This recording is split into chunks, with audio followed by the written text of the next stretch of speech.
Good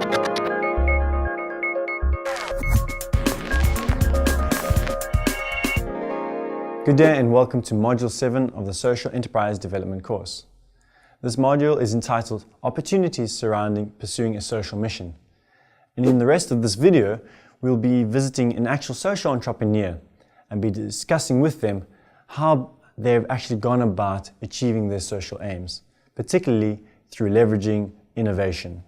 My name is Charles Mazel, and I'm my biggest passion, my biggest motivation of 15 to 20 years of working in this field is around innovation. If something is not fresh and it's not exciting, it's not new in any field, then I'm not interested. I define social enterprise on a continuum of social entrepreneurship. So in order to understand what social enterprise is, one has to understand the actual continuum. On the one side of the continuum, which is the lowest end of social enterprise, is the humanitarian, for example, Mother Teresa. After that, one would get the activist. So the activist would be someone like Zaki Ahmad, who is very active in the community. He goes out there, he does his marches, etc. The third element on the continuum is the social entrepreneur. So the social entrepreneur is kind of in the middle, and they have usually a hybrid type structure and usually a non-profit type structure. After that, in the continuum, one gets the social enterprise. So the social enterprise typically is a business with having some type of social goal, but generally it's about having the for-profit motive. And the last part of the continuum is the business, the pure profit, for-profit business, and that usually has a foundation on the side, but generally its motive is for-profit. The last thing that I want to add in terms of the definitional aspect of the social enterprise is that around the issue of ownership. And generally, a social enterprise will have shareholders, whereas everything else in the continuum besides a business will have no shareholders and no ownership, which is a key definitional component for me. So in the continuum, I've started everything from humanitarian projects all the way through to businesses. The key projects that I've started in terms of social enterprises have been Mama Mimi's, for example. The one I want to focus on today is Mama Mimi's. So Mama Mimi's is a micro franchise bakery model, and we looked at the problems of micro bakeries, and we found out there were a couple of big problems. The one big problem is that electricity costs are very high for bakers. The second big problem is space is very difficult for bakers in the communities where they're coming from. The third big problem is that they have very high labor costs. And as you can see as I talk, these are all business problems. They're not social problems that we looked at. And the cost of the equipment for a normal bakery is up to 60,000 Rand. So it's a very high coming into in terms of a business or a social business. Yet bread is the staple food of most of the country. So it is a big, big social issue. My name is Mthunzi Nxasana. I live in Dunoon. I'm currently running a Mama Mimi's bakery. The whole idea behind Mama Mimi's is very innovative.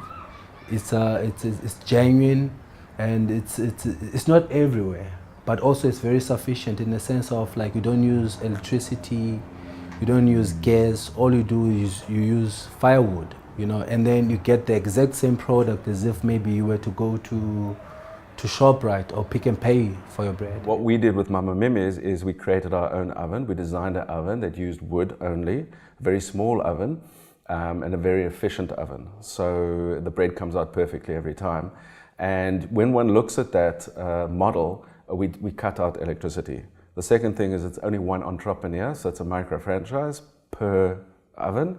And the third component is the oven's very cheap. It's like 10,000 Rand to start. And our business is not the ovens. Our business effectively is the premix. We have a premix factory. We take that premix and we set up all the ovens. We fund all the ovens through a loan fund, but effectively we take that and we then sell them premix basically forever. And then we innovate in the process as we go along in terms of the products that the baker sells. So within 12 months, Mama Mimi's, for example, if you look at it as a social enterprise business, Mama Mimi's actually has almost 800 ovens in the market in 12 months. My most innovative social enterprise is definitely Mama Mimi's. which has been looked at as a real business opportunity with global growth, looking at the bread market, looking at the premix market, looking at the electricity market. So the oven itself is patented, meaning that it's very difficult for competitors to actually come in and compete with us, because the premix is quite easy to do. The distribution is very difficult to do, and the oven is really difficult because it's a wood-fired oven, and when you're cooking bread or pizza or any other confectionery in the oven, you need to have something that works efficiently and consistently. So our temperature can fluctuate in our oven, but the bread still comes out perfectly, which is the trademark, which is the really difficult part to get around. And it's really innovative as well, because in terms of the Mama Mimi's model, it sounds very, very easy to copy, but once we have bakers in areas, it's very difficult for competitors to come in and take those bakers, because our model is that those bakers only serve 50 customers a day. They're regular 50 customers a day, that's it. Then they stop baking bread and they move on to a new innovative product, which is very difficult for a lot of businesses to actually comprehend, because they just want that baker to grow, to make more and more bread. Whereas we say, stop making bread, move on to pizza, which is part of our sort of secret of success. I've also discovered that you can do stuff like meat on the stove. You can not braai, but you can actually just fry meat on the stove. Chicken wings, quarter chickens, that type of stuff, So there's still a lot of room for me to see how far I will take Mama Mimi's, Put a little bit of me in the brand Mama Mimi's. Like getting something like a restaurant, that would be quite awesome for me, In terms of Mama Mimi's, when we look at replication and growth and the future, the model is really successful because, firstly, we're the only bakers that look after 50 customers only on our bread. But our bread is not our core and our most profitable business. In actual fact, our most profitable business is our pizza. So what we do is that once we finish our 50 loaves of bread for Mama Mimi's, we start to innovate in terms of all the add value products. So we started with pizza, and we've got 3 variations of pizza. We do confectionery, we do sandwiches with the bread, we do all sorts of things. And the real innovation around Mama Mimi's is around, because we're a premix business, that's what we are, is around the innovation on product development. So in the end, we might have 100 different products that people are making, and we're not just a bread baking company, we're a premix company. Anything you can make with premix will do.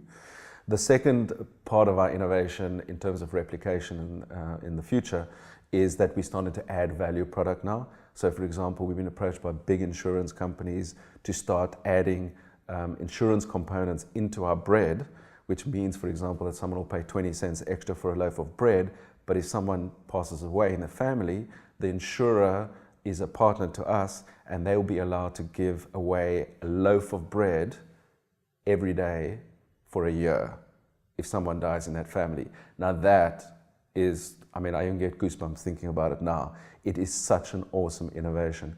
If I look at resistance to innovation and resistance to social enterprise, the basic resistance is always around bureaucracy and competition. The thing that I try and promote when it's a social enterprise and it's truly innovative is something around the MVP model, which is the minimum viable product model, which is, if you've got a great idea, just implement it over 3 months. If you're going to wait for permission, if you're going to wait for bureaucracy, 9 times out of 10, your social enterprise is not going to get off the ground. So if I look at Mama Mimi's as a classic case, we get a lot of resistance around the wood and the wood fire from environmentalists. We can either try and look for a new innovation, a new product, or we can just implement and see what happens later. We get a lot of resistance from the bread companies because we are now major competitors to the bread industry. And we can either decide to compete with them as a proper social enterprise, which is the definition of a social enterprise, competition, or we can decide to go on a more softer route. But with Mama Mimi's, for example, we've decided to go the hard route, which is a competitive route, and to compete with them on price, to compete with them on distribution, to compete with them on loyalty. And I think that resistance is a really good thing, and it's something that one should look at and then just go for it in terms of the MVP model. In every company, you'll have your entrepreneur, which is usually your innovator, and you'll have your other people, which are your implementors or your accountants and your lawyers and whatever. But over time, your actual entrepreneur, who's developing the company, will kind of fall away naturally in a social enterprise. It's just one of those things. It's like Bill Gates doesn't do the innovation for Microsoft anymore. Other people do the innovation. He is the company.